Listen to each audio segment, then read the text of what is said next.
Mga kapuso, kadalasang tumataas ang insidente ng sunog kapag Disyembre. Kaya para masigurong ligtas ang pagdiriwang natin ng Kapaskuhan, pinapayuhan ng mga otoridad ang publiko. Maging mapanuri sa mga bibili ninyong palamuti at pailaw.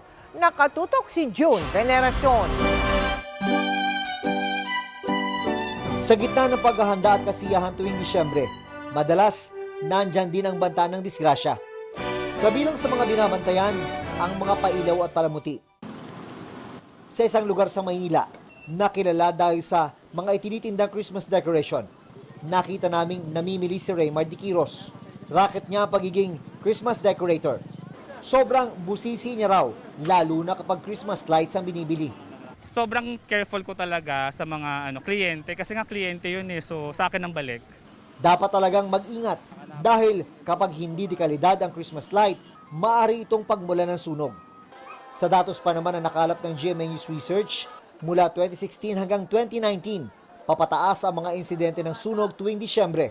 Para hindi kakaba-kaba, payo ng Bureau of Fire Protection sa mga mamimili ng mga Christmas light, siguruhing merong import commodity clearance sticker ang bibilhin at maging maingat sa mga itinitinda sa bangketa. Tingnan natin ang cost ng yung halaga ng ari-arian na ilalagay natin sa peligro. Hindi lang yung ari-arian, unang-una yung buhay.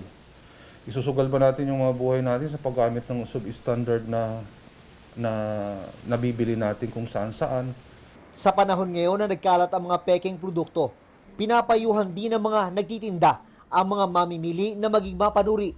Ito po, meron po tayong Philippine Standard Certification. Kailangan po ang buyer maghahanap po niyan para makasiguro po sila na safe po yung bibili nila. Pero mahirap daw matiyak kung ano ang talagang ligtas at hindi. Kaya doble ingat na lang sa paggamit ang mga gaya ni June Aberin. Mga 2 hours lang the most. Oo, patay na. Pag matutulog na, patay na. Kakatakot eh. Pero ang isa raw sa dapat iwasan, sabi ng Bureau of Fire Protection, ay ang maling ginagawa ng karamihan na pinupulupot ang wire. Ganito ang adalasang ginagawa kapag sobra sa haba ang Christmas light. Lalo na yung mga saksakan natin, yung mga extension na cords. Oo. Na gusto natin maiksi para hindi pangit tingnan, gaganituhin natin.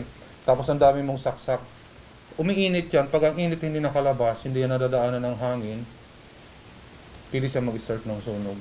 June Veneracion, Nakatutok, 24 Oras.